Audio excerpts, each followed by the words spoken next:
morning. Today, I'm beginning a new series.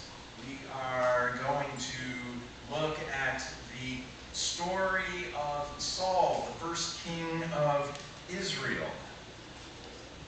Saul is a tragic figure, and he can be defined, as literary critics do, as specifically a tragic hero that has a very specific definition. One who is the main character of a story, one who has aspects of their personality that move us, but aspects of their personality which lead to great tragedy and downfall.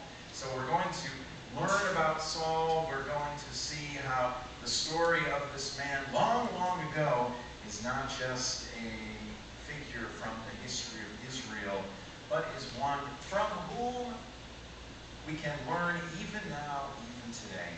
So I'm beginning with a lengthy reading from the first book of Samuel. This lengthy reading will set the stage for us as we begin our reflection upon the life of Saul. Then all the elders of Israel gathered together and came to Samuel, who was the prophet, at Ramah, and said to him, "You are old, and your sons do not follow in your ways. Appoint for us then a king to govern us like other nations." But the thing displeased Samuel when they said, "Give us a king to govern us." Samuel prayed to the Lord, and the Lord said to Samuel, "Listen to the voice of the people and all that they say to you.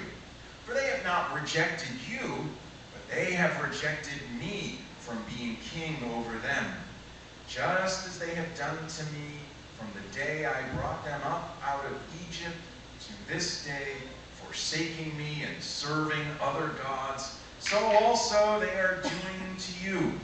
Now then, listen to their voice.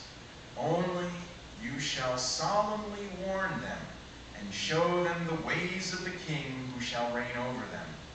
So Samuel reported all the words of the Lord to the people who were asking him for a king. And he said, "These will be the ways of the king who will reign over you. He will take your sons and appoint them to his chariots and to be his horsemen and to run before his chariots. And he will appoint for himself commanders of thousands and commanders of 50s, and some to plow his ground and some to reap his harvest and to make his implements of war and the equipment of his chariots. He will take your daughters to be perfumers and cooks and bakers. He will take the best of your fields and vineyards and olive orchards and give them to his courtiers. He will take 1/10 of your grain and of your vineyards and give it to his officers and his courtiers. He will take your male and female slaves and the best of your cattle and donkeys and put them to his work. He will take 1/10 of your flocks, and you shall be his slaves. And in that day you will cry out because of your king, whom you have chosen for yourselves. But the Lord will not answer you in that day." But the people refused to listen to the voice of Samuel, and they said, "No, but we are determined to have a king over us, so that we also may be like other nations, and that our king may govern us and go out before us and fight our battles." When Samuel had heard all the words of the people, he repeated them in the ears of the Lord. The Lord said to Samuel, "Listen to their voice and set a king over them." Samuel then said to the people of Israel, "Each of you return home."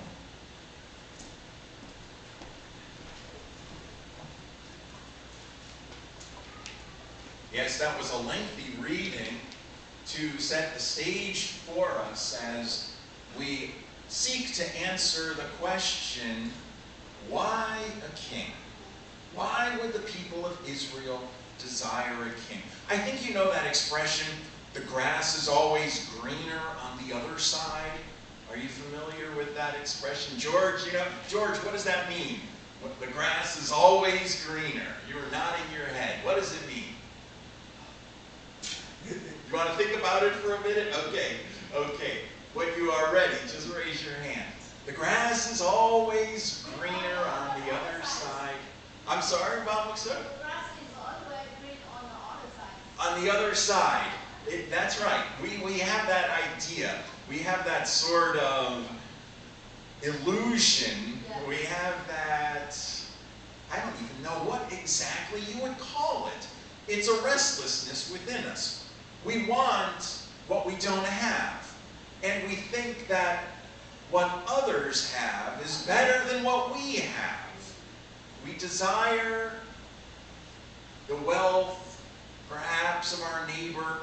We desire, yes, Paul, so what are you going to say? I mean, we're not satisfied for Ah, what you have. yes. Then you have to look all beyond somebody. Ah, thank you. We're not satisfied with what we have, but we look beyond ourselves for something more, something better. The question is, here's my question to you, is the grass really always greener on the other side of the fence? Joan, you're shaking your head. No, it's not. No, it's not. No, it's not. George, okay. George, you're ready.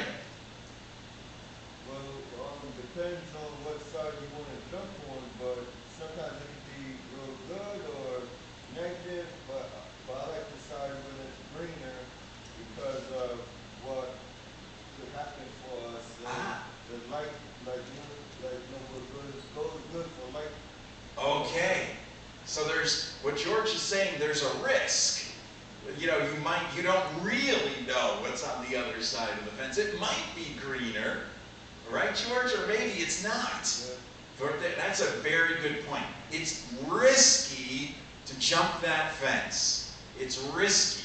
But we do it so often because we're not satisfied.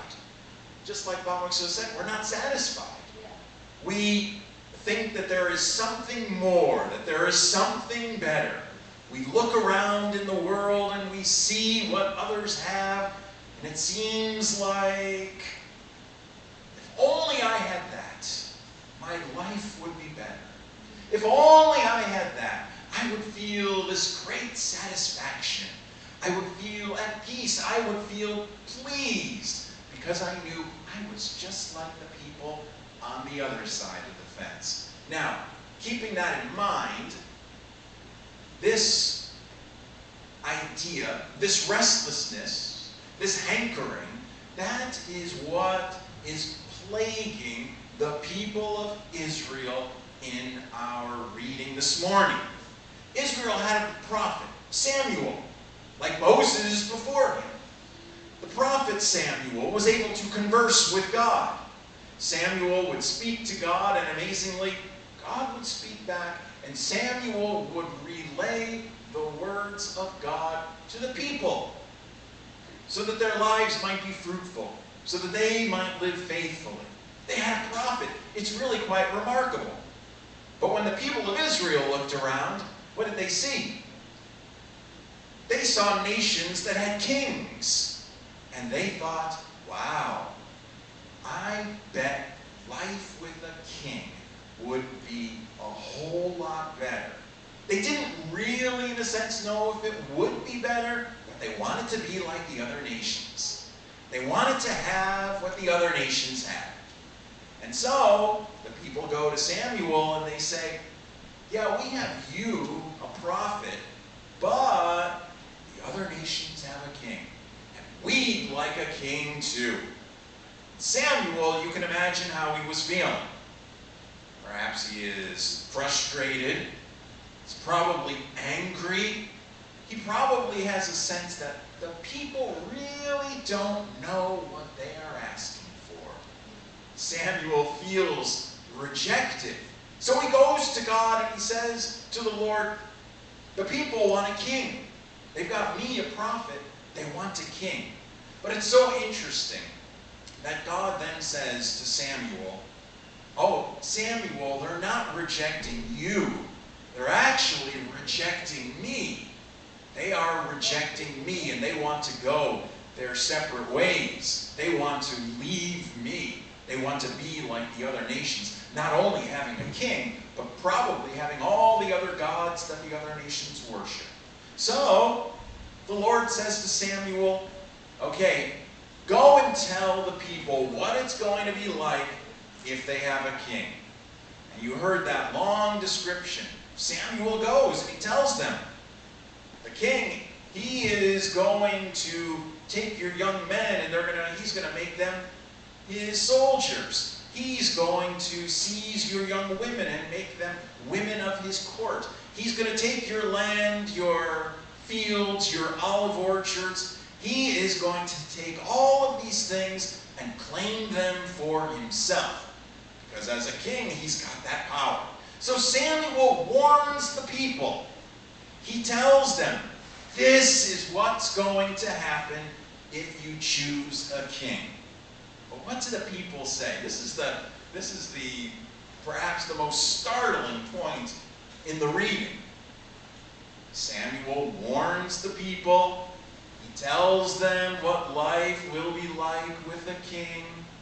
But the people, they say, that's okay. We want a king. We want a king. The grass is always greener on the other side. We want to be like those around us. We want to have one of us be lifted up to be a king. They disregard everything that Samuel says. They disregard the warnings that come from God. Think about it. God is saying to them, you are going to suffer.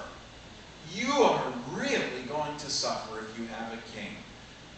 The people are to be reminded of their experience in Egypt. Because God says, I'm the one that brought you up out of slavery in Egypt. I am the one who set you free. You knew, or your ancestors knew what it was like to be under the heavy hand of Pharaoh in Egypt. I brought you up and out of that land. I have made you my people. I have given to you a land. You have a prophet. I am with you. But the people clearly think that there is something better. They disregard the warning. They disregard all of the predictions that Samuel gives to them. And how is it, why is it, do you think, that the people would disregard the warning that is coming to them from God? They're getting a clear warning, but why would they disregard it? Does anyone have a thought why the people would disregard that warning? Yes, Alexis. I think it goes back to the grass is always greener, where they have the hope of it will be better, like what we're experiencing now. Right. So we heard what you said, short, but is that really going to happen to us? Right. Yes, and I think that, I like the way you phrased that. They say, is that, yeah, I like that a lot. Is that really going to happen to us? Alexis said, you know, the grass is always greener. Yeah, we hear the warnings, but do you think we're going to suffer in that way? No, not us. Others might, but not us. And so they disregard the warning. This sets us up for poor Saul, really. We're going to see. Saul then will be chosen to be king. But Saul is a tragic figure, I think, right from the get-go. Because he is lifted up to be king, and really, a king will be a sign of God's judgment upon the people. You want a king? I'm going to give you a king. And it's not going to go well, even for you. Even for you. But the grass is always greener. We experience that throughout our lives. It's a great theme in the Old Testament. We see it over and over again in the Old Testament. The people of Israel, they are attracted to the worship of other gods. Remember the golden calf at the base of Mount Sinai? They were attracted. They were attracted to this idea of a God made out of metal. Throughout the Old Testament, there's that sense over and over again. It's a restlessness. It's a lack of contentment. It is a lack of inner peace and confidence in God. So they're looking. They're looking around and they are seeing what else is out there that might be better. The grass is always greener. If only I could have that, I would feel peace. The story here is you've already got peace. You already have green grass. What more could you desire? What more could you need? What more could you want when you have the presence of God in your midst and you have your prophet who is there, who is sharing that word directly? You have a land, you have a life, you have a purpose and meaning. Israel at this point has it all, has it all. But it says something about the human heart, something with which we all contend at one point or another. We all contend with an inner restlessness. We all contend with the sense that, if only I had that. It's so common. It's so common. It happens to all of us. You turn on your television, and of course you see ads for things. And you ask yourself, wow, if I could purchase that, my life would really be a whole lot better. We experience this restlessness. It's sort of built into this world, this desire for something more, this belief that the grass is always greener. Like George said, it is a big risk. You jump that fence, it is a big risk. I think that for us in our lives, the beginning of this story, for us it's a cautionary tale. It is a call to remember that we may find peace in our lives as we have been fashioned, as we have been created. This doesn't mean that we are not striving to build our lives, that we are not striving to fashion a full life. But it is a cautionary tale about that endless desire for what we do not have. It's a fine line, isn't it? We want to build our lives. We want to have fulfilling lives. And we're called to do so, undoubtedly. That's part of life. That's part of this journey. It's a fine line between allowing our lives to blossom and then coveting that which we do not have. But it's a line that we need to discern. It is a facet of our lives of which we need to be aware. But first and foremost, let us remember that which the people of Israel forgot at this time, that the grass is not always greener. We don't need to imitate others to find meaning and fulfillment in our lives. But rather, we can pursue who we are. We can pursue who we are called to be as we stand upon the green grass already that